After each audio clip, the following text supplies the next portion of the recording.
오늘은 이꽉물기에 대해서 알아보겠습니다. 제 카페에 들어오셔서 아래쪽으로 내려오시면 여기 보이는 케이스입니다.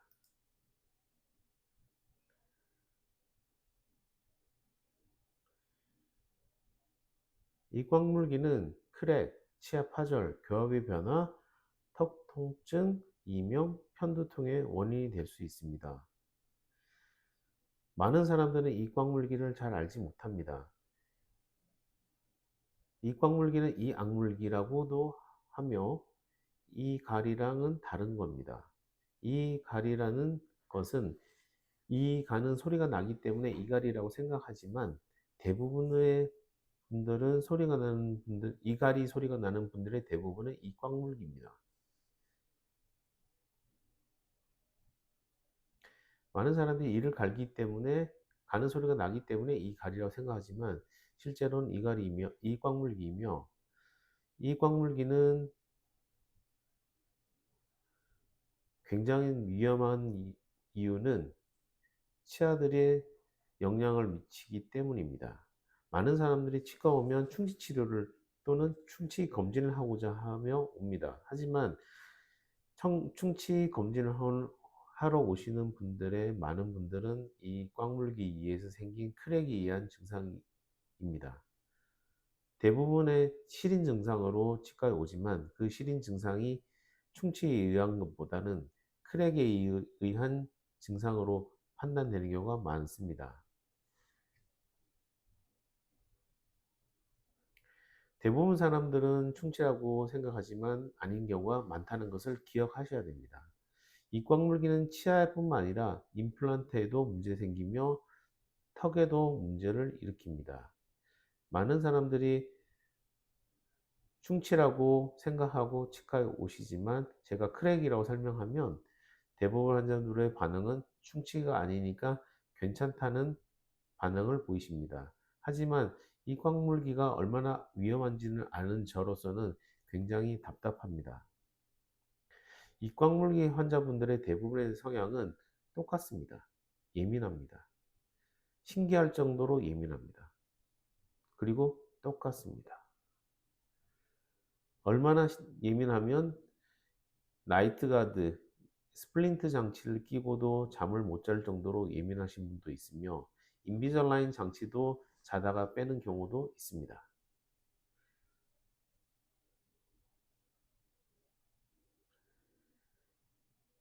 매사에 예민하듯이 교합에도 되게 예민하십니다. 그러므로 크라운 치료가 굉장히 위험합니다. 크라운 치료 후에 턱 통증, 이명, 편두통이 발생될 수 있으며 교합 문제가 발생됐을 때 매일 교합이 맞는지, 교합이 낮은지 높은지 교합을 확인하는 습관이 생기며 교합에 매우 집착하는 성향을 보입니다. 그로 인해서 생활이 어려워지는 경우도 있고 불면증이 발생되는 경우도 많습니다. 그처럼 이꽉물기 환자들은 교합에 예민하기 때문에 크라운 치료를 신중하게 하셔야 됩니다. 그 의미는 아무 치과나 가서 치료하시는 것은 위험하다는 뜻입니다. 크라운 치료를 하고도 일주일이 지났는데도 교합이 불편한 것은 치료가 잘못된 겁니다. 만약 일주일이 지났는데도 교합이 불편해서 그 치과에 가시면 대부분의 치과에서는 크라운을 조절하거나 다른 치아를 조절하거나 3 내지 6개월에 적응을 해 보시라고 권유를 드리지만 이거는 교합을 모르는 치과의사들이 전형적으로 하는 패턴입니다. 가장 위험한 것은 다른 치아들을 조절하는 것입니다. 이 이유는 좌우의 정적 교합의 균형을 깨뜨리기 때문에 정말 돌이킬 수 없는 결과를 초래하게 됩니다.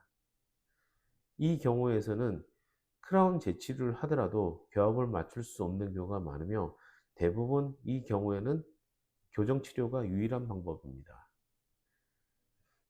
교합 환자분들의 전형적인 패턴이 크라운 치료를 잘못해서 턱 문제가 발생되며 아닌 경우도 있습니다.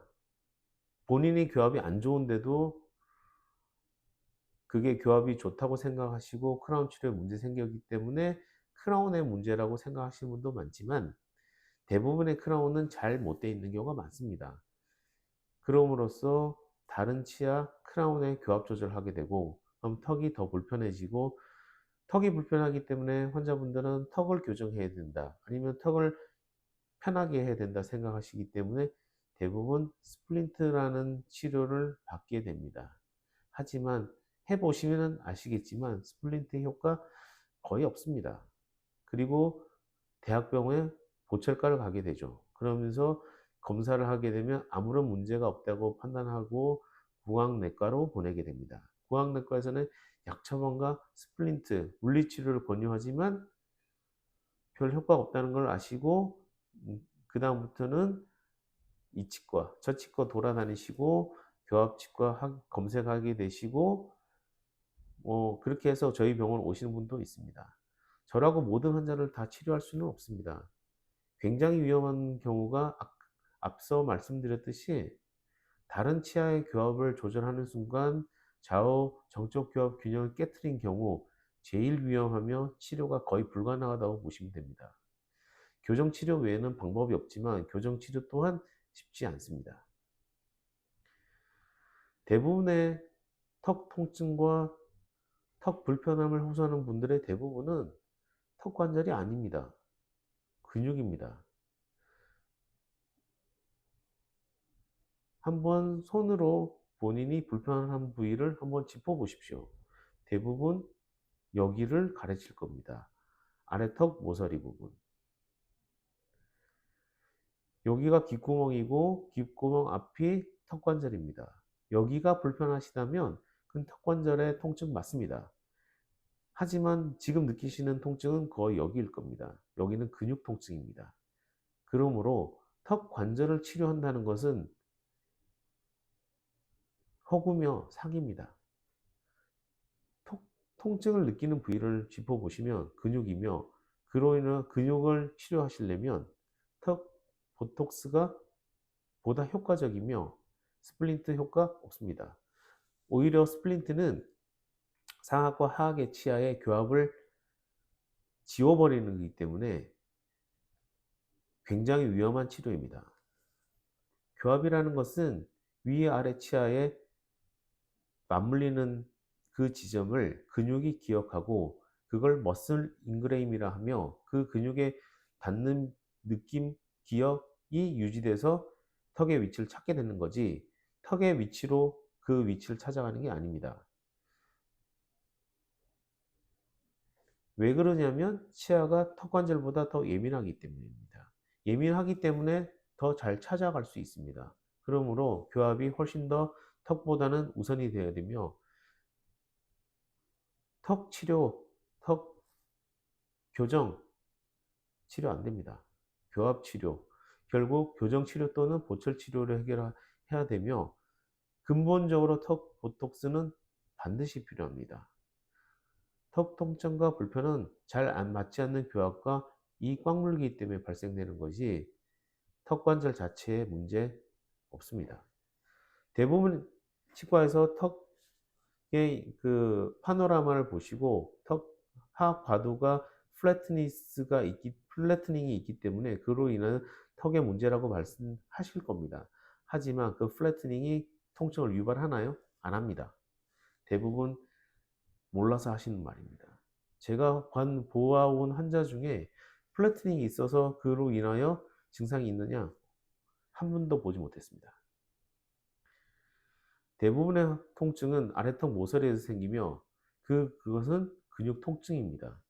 왜냐하면 이를 꽉 무는 근육을 과도하게 쓰기 때문에 이 꽉 물기 위해서 근육이 피곤해지며 긴장도가 높아지고 그로 인해서 여기 부위에 통증이 생기고 또한 교합이 맞지 않는 경우 이 위치를 교합에 맞는 위치를 찾기 위해서 계속 움직이게 됩니다. 그 움직임으로 인하여 근육은 피곤해지고 긴장도가 높아지기 때문에 근육에 무리가 오기 때문에 통증이 발생되는 것입니다. 즉 관절의 문제가 아니라 이 꽉물기에 의해서 또는 교합에 의해서 여러분들이 알고 계시는 턱 통증이 발생되는 겁니다. 입광물기는 치아 교합에 문제가 생기며 턱 관절이 아닌 턱에 붙어 있는 근육의 위험하게 합니다. 여기 턱 관절이라고 써놓은 이유는 대부분 환자들이 턱 관절이라고 생각하기 때문에 제가 써놓은 거지, 근육에서 발생되는 통증입니다. 입광물기는 식사하는 힘의 10배 이상의 힘이며 식사 시간의 8배입니다. 그러므로 어마어마한 시간과 힘으로 치아를 누르기 때문에 치아에 크랙이 발생되며 크랙이 진행돼서 파절이 발생됩니다. 또한 치아 마모가 발생되고 이로 인하여 교합의 변화가 발생될 수밖에 없습니다.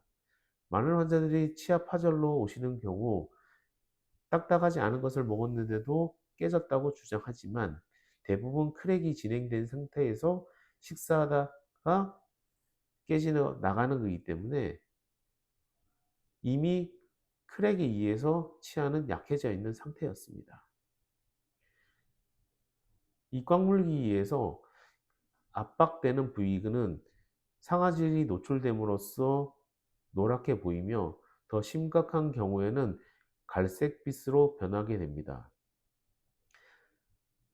갈색빛으로 변한 후에 크랙이 발생되며 크랙이 진행되면 될수록 더 커지기 때문에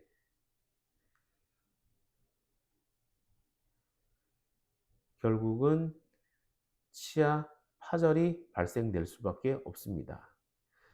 또한 간혹 크랙을 따라서 충치가 발생되는 경우도 있습니다.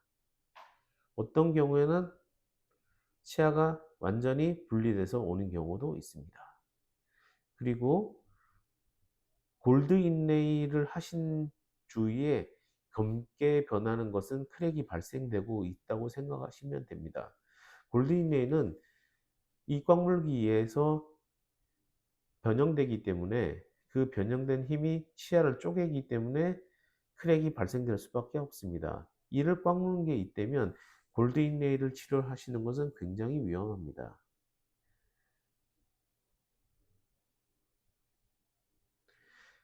레진 인레이 또는 하이브리드 인레이는 그 자체에 크랙이 발생되기 때문에 치아에는 크랙을 유발하지 않습니다. 하지만 골드 인레이는 그 자체가 변형되기 때문에 치아에 크랙을 유발할 수 있으며 위험합니다. 그러므로 골드 인레이나 세라믹 인레이 하는 것보다는 하이브리드 인레이, 레진과 세라믹의 중간 형태를 쓰시는 게 치아를 보호하기에는 유리하다고 저는 생각합니다.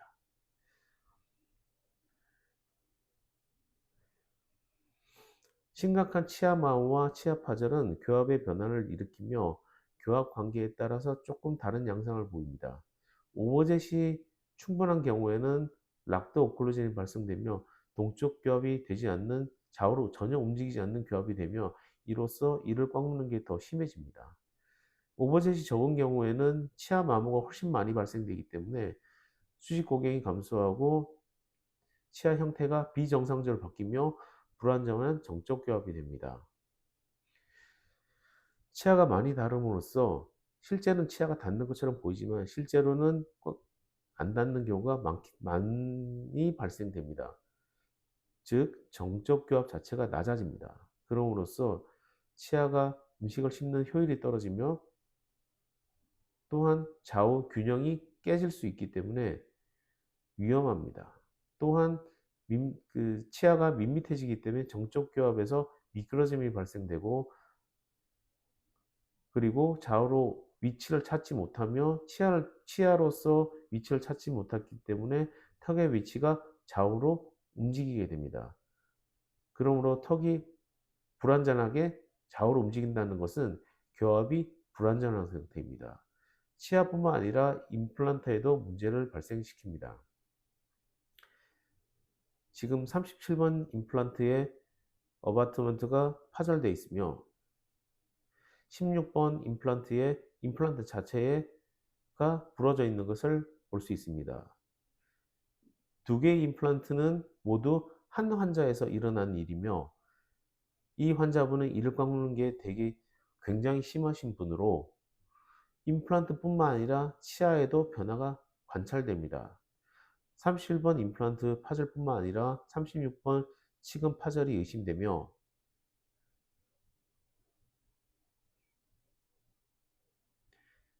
11번에도 치근 파절이 의심이 됩니다. 이처럼 여러 개의 치아가 또는 임플란트가 문제 생기는 경우 이 꽉물기는 를 의심해 보셔야 합니다.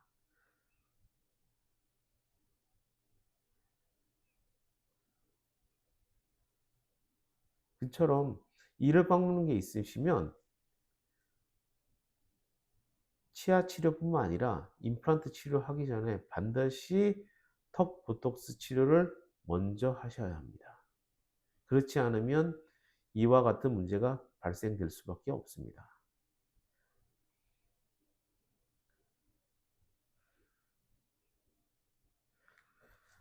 이 꽉물기는 앞에서도 설명했듯이 턱 관절 자체의 통증을 유발하는 게 아니라 씹는 근육의 피로를 유발하고 경직, 통증, 추운 날 또는 무징어를 씹었을 때 그 다음날 입이 안 벌어지는 경우가 생기며 편두통, 이명, 목 근육, 어깨 결림이 발생됩니다.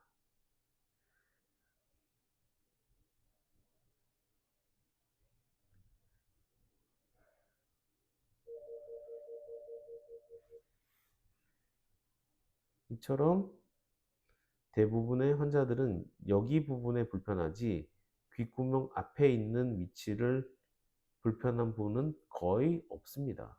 심각한 경우 편두통이 발생되며 목결림과 어깨 걸림은 거의 100% 있습니다. 정적 교합의 차이로 교합의 변화 또는 턱 위치의 불안전을 한번 보여드리겠습니다.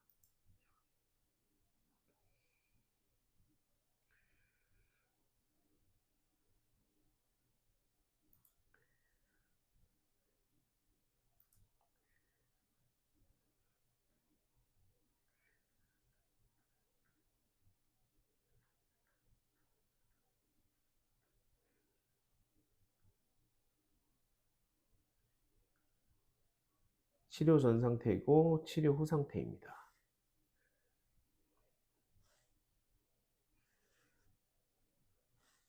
치료 전 상태에 보시면 왼쪽은 전혀 치아 닿는 게 없습니다. 오른쪽은 닿는 치아가 45번, 47번 밖에 없으며 시간칸 치아 마모와 파절로 윌슨 커브가 리버스하게 되어 있음을 알 수 있습니다. 치아가 이렇게 깎여서 기울어져 있기 때문에 음식을 씹어도 바깥으로 다 밀려나가기 때문에 씹는 기능이 전혀 되지 않습니다.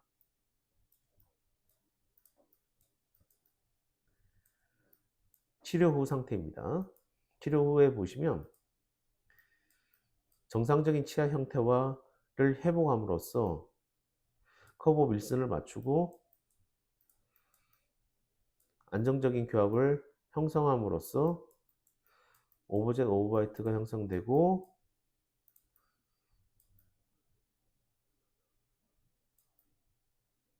어떻게 씹히는지 한번 보여드리겠습니다.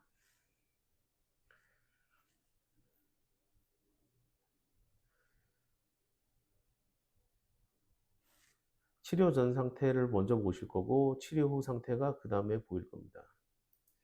치료 전 상태에 보시면 아래턱이 미끌리기 때문에 좌우로 일정한 위치에 위치하지 못하고 아래턱이 왔다 갔다 합니다.